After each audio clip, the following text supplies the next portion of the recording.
Imagine this right now. In this very moment, someone is whispering your name. Not just one person, but an entire group. They're gathered together, and you are the center of their conversation. They cannot stop talking about you. They cannot stop thinking about you.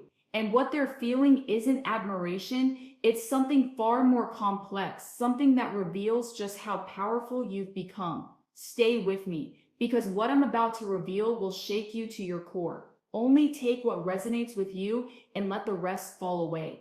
When I laid out the cards for you today, the energy that came through was absolutely electric. It crackled with intensity, with transformation, with the kind of power that makes people stop and stare. Three cards presented themselves immediately, demanding to be heard, demanding to tell your story. The Tower, Death, the Moon. Now, I know what you might be thinking when you see these cards. You might feel a flutter of anxiety in your chest, a tightening in your stomach, but let me tell you something that will shift your entire perspective. These cards are not here to warn you of what's coming. They're here to reveal what has already happened and, more importantly, what people are saying about you behind closed doors. The Tower stands before us, magnificent and terrifying in its revelation. This card shows me something extraordinary. There is a group of people, and when I say group, I mean multiple individuals who have banded together in their focus on you. They are absolutely magnetized by you right now, but not in the way you might hope. The Tower represents sudden upheaval, destruction, the crumbling of false structures. And here's what's being shown to me so clearly. It's almost like I can hear their voices, these people, deep in the hidden chambers of their hearts. They wanted to see you fall. They wanted to witness your tower moment. They craved your destruction with an intensity that is honestly shocking. These are envious people, people whose own insecurities and failures have twisted into something dark and bitter inside them. They looked at you and they didn't see a human being deserving of compassion and support. They saw someone they wanted to see broken. Let me be absolutely honest with you, because you deserve the truth. They wished you harm, real harm, the kind of harm that leaves permanent marks. This is envy in its purest, most toxic form, mixed with genuine malice. Then we have death, and oh, this card is telling me something that might actually make you laugh when you hear it, even though it's rather grim. They had already buried you. Can you imagine that? These people had already written your obituary in their minds. They looked at whatever situation you were going through, whatever darkness had surrounded you, and they made a decision. You were finished, done, never to rise again. They put a cross on you, metaphorically speaking, and they thought to themselves with a kind of sick satisfaction, that's it, it's completely over for them.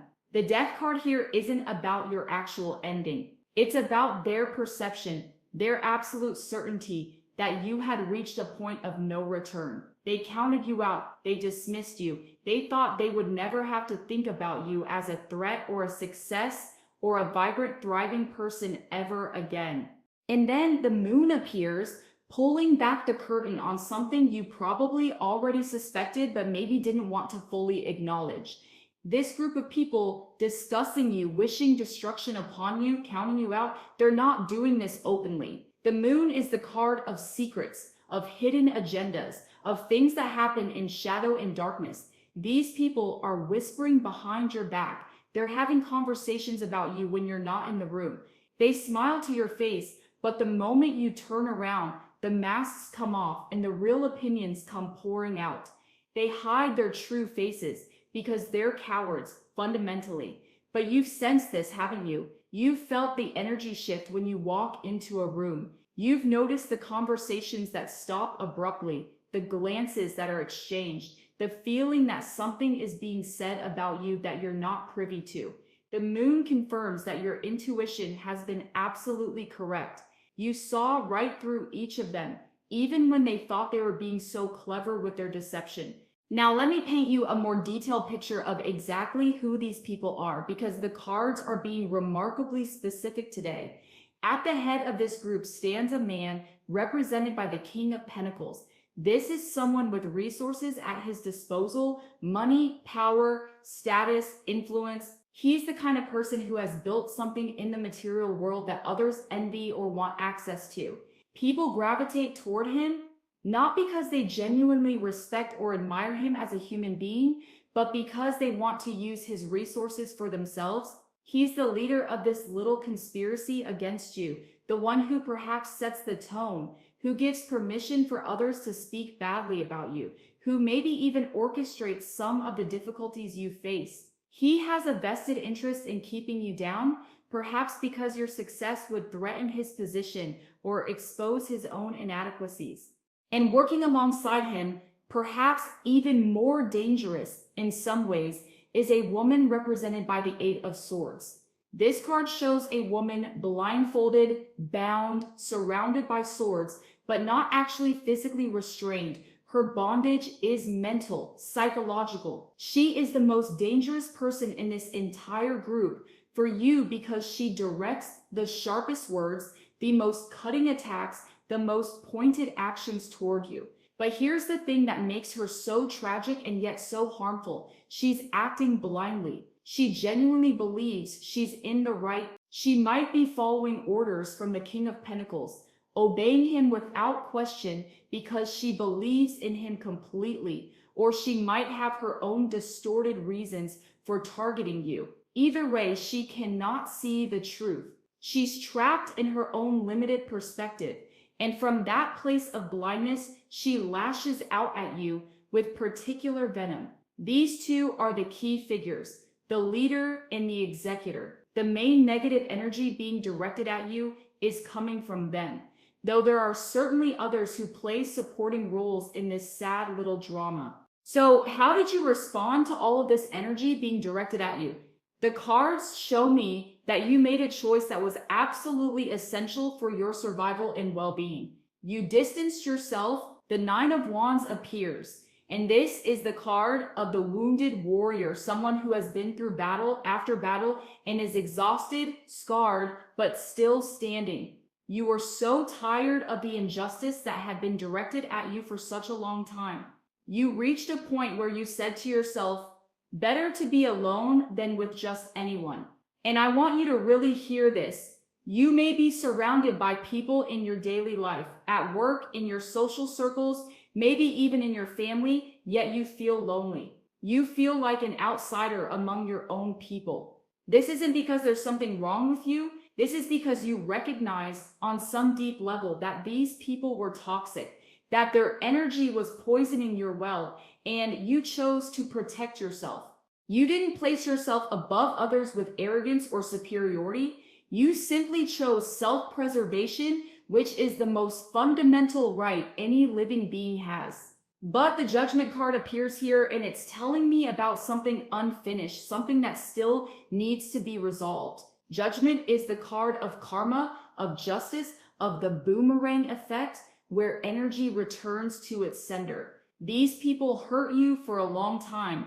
They tormented you. They prevented you from enjoying your life. They forced you into a constant state of defense, always having to guard yourself, always having to be ready for the next attack. Living in that kind of tension is absolutely exhausting. It drains your life force. It steals your joy. It makes every day feel like a battle just to survive. But here is where your story takes the most remarkable turn, and I want you to really feel the significance of what I'm about to tell you. Life is full of miracles, and you are living proof of that. The Two of Wands appears, and it's as if a magic wand has been waved over your life. Something changes, an energy awakens within you that has perhaps always been there, dormant, waiting for the right moment to emerge. What is this energy? The Ace of Pentacles reveals it. This is a gift of fate, a divine endowment. You are gifted. You have an inner power that is extraordinary and unique to you. You may not have fully noticed this gift before, or if you did notice it, you might have dismissed it as coincidence or luck or anything other than what it truly is. Your own inherent magic, your own connection to source energy, your own ability to manifest and transform reality. This gift has actually been helping you all along. It repeatedly helped you pull yourself out of the most difficult situations. Though you once thought these rescues were just random chance or fortunate timing, but now something has shifted in your awareness. Now you're taking this inner energy seriously, treating it with the respect and attention it deserves, and that changes everything. When you acknowledge your power, it grows exponentially. When you claim your gifts, the universe rushes in to support you in ways that seem almost miraculous. The star card illuminates your path forward with such brilliant, hopeful light. This is one of the most beautiful cards in the entire deck, representing hope, healing, inspiration, and finding your true purpose. You are not just gaining strength back after a period of depletion. You are finally seeing your true life path spread out before you with clarity. The pieces of the puzzle are coming together in your mind. Everything you've been through, all the pain and confusion and darkness, suddenly makes sense as part of a larger pattern. You are finding your inner foundation, that bedrock of self that cannot be shaken by external circumstances or other people's opinions. Relying on yourself, trusting in your own inner wisdom, you are actively changing your life right now. Your energy is transforming. Your appearance may be changing as you step into this new version of yourself. These inner changes are manifesting in visible, tangible ways in the external world. And this is precisely what has this group of people so agitated, so obsessed with discussing you. They're watching your transformation and they cannot comprehend it. They're asking each other, how did this happen? We were so certain they were finished. We saw them as broken, wounded, incapable of recovering. How in such a short time did they manage to completely change their life when we believed it was impossible? But you did it. You truly did. You found a way out of a very difficult life situation that they had already decided would destroy you. Your success is their confusion. Your rising is their bewilderment.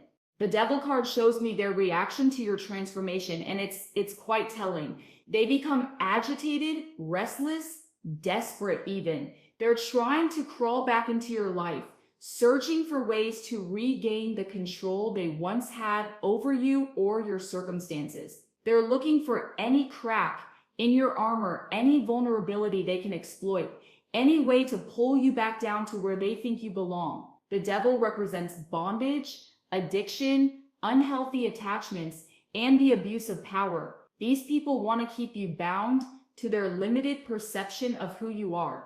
They want to maintain the power dynamic where they were up and you were down. There's something else they're sensing too, and it terrifies them even more than your personal transformation. They feel that a person is appearing in your life, someone who will be like a soulmate to you. This doesn't necessarily mean a romantic partner, though it could be. This is someone who truly sees you, understands you, supports you, someone whose energy aligns with yours in a powerful way. Together, your combined energy will be much stronger than either of you alone.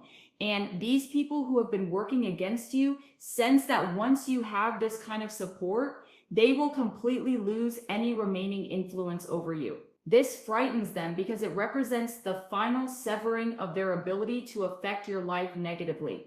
The Justice card arrives with perfect timing, and I cannot emphasize enough how significant this is. Everything will now be weighed fairly. All actions, yours and theirs, will be balanced on the scales of cosmic justice. They sense, perhaps unconsciously, the inevitable return of the energy they sent your direction. What they wished for you, what they did to you, what they said about you, all of it is coming back to them multiplied. Justice is impartial and absolute. You don't have to do anything to make this happen. You don't have to seek revenge or even wish them harm. The universe itself ensures that balance is restored.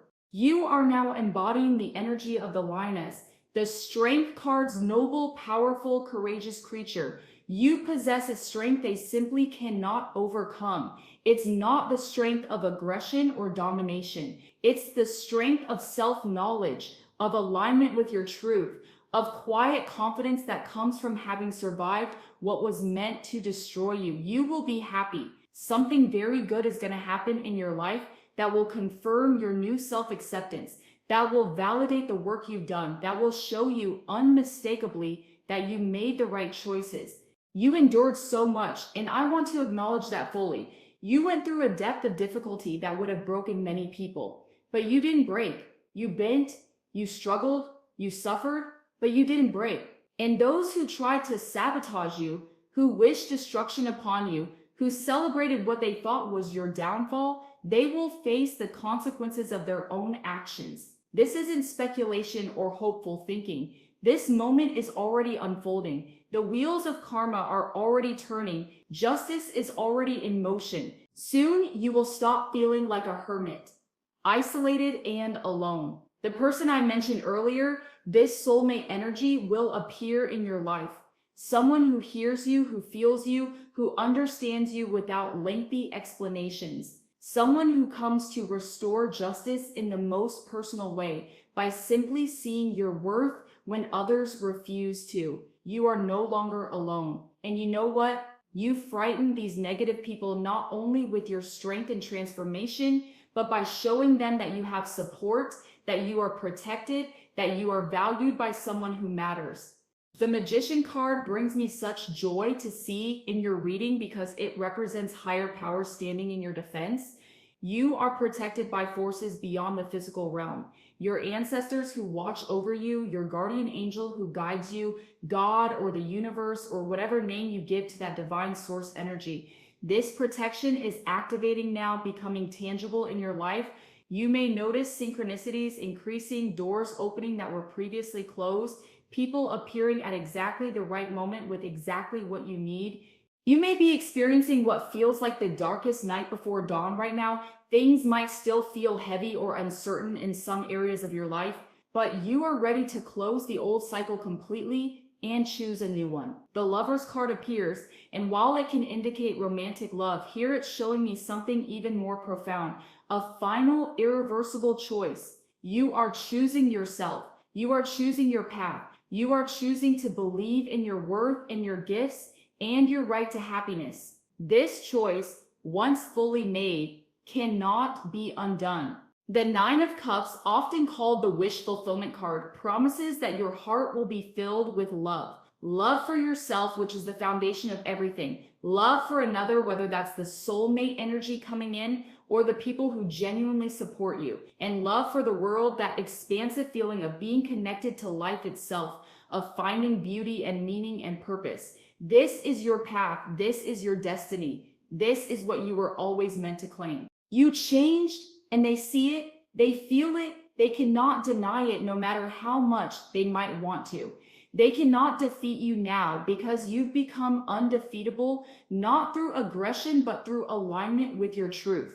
You will claim your happiness. You already succeeded in the most important battle, the battle to remain yourself, to keep your heart open, to find your way back to hope and strength. You did incredibly well. I am genuinely proud of you, even though we may never meet in person. Your spirit, your resilience, your courage, these are extraordinary. Thank you for allowing me to read your energy today. Thank you for your support. I'll see you again.